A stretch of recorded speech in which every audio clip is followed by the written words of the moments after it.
Assalamualaikum warahmatullahi wabarakatuh. Perkenalkan, saya Bella Anggunsari, mahasiswi Pendidikan Biologi STKIP PGRI Lubuk Linggau. Hari ini saya akan menjelaskan materi mengenai klorofita yang tergolong di dalam uniseluler.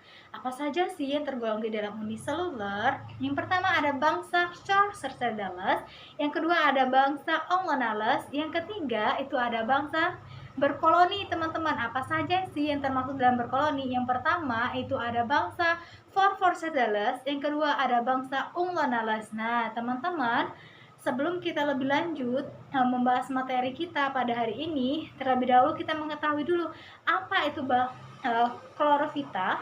Klorofita adalah jenis alga hijau yang mempunyai klorofil A dan klorofil B.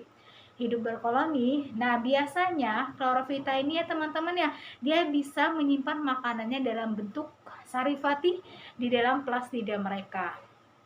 Nah, jadi teman-teman ya, klorofita ini mempunyai 4.300 spesies loh teman-teman, banyak ya.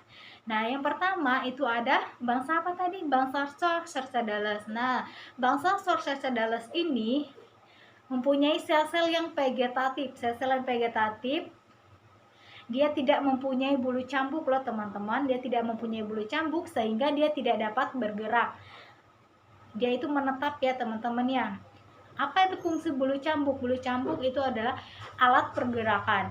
Jadi untuk Chorcercidales sendiri dia tidak mempunyai bulu cambuk sehingga dia tidak dapat bergerak.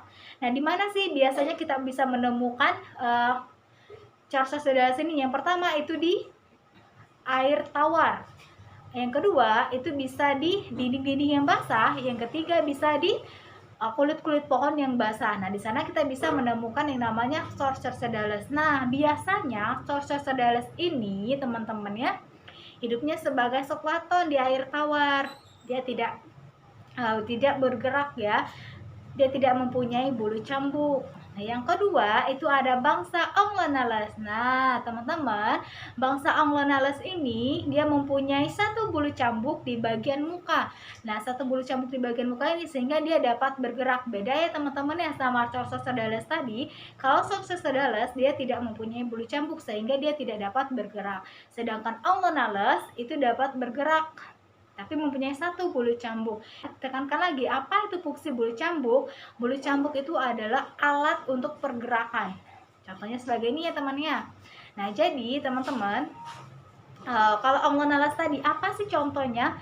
Contoh Ongonales itu adalah Ongonales viridis dan Ongonales gracilis.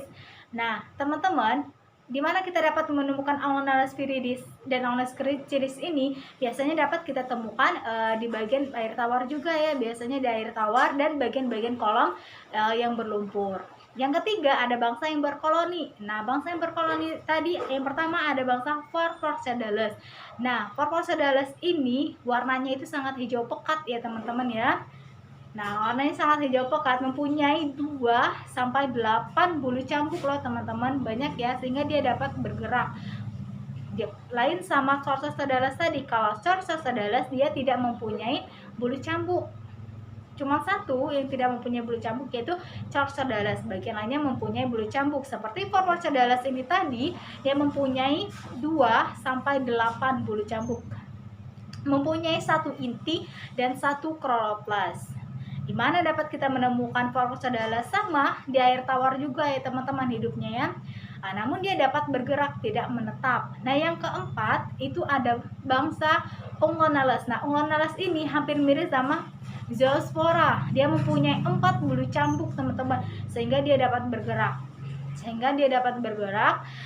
Dan sel-selnya masih sangat sederhana ya teman-teman ya. Nah, ingat ya teman-teman, kunci materi kita di hari ini adalah jika Chorcercidales dia tidak mempunyai bulu cambuk sehingga dia tidak dapat bergerak. Kalau Ongonales tadi mempunyai satu bulu cambuk namun di bagian depan ya, di bagian muka depan sehingga dia dapat bergerak. Nah, kalau yang ketiga itu ada bangsa Phorphorcetes hidup berkoloni, mempunyai satu kloroplas dan satu inti sehingga dia dapat bergerak. Nah, teman-teman, biasanya Phorphorcetes ini mempunyai bulu-bulu yang sangat mengkilap dan warnanya juga itu sangat hijau pekat. Nah, dari antara ketiga bangsa ini, bangsa Phorphorcetes inilah yang sangat hijau pekat ya teman-teman ya.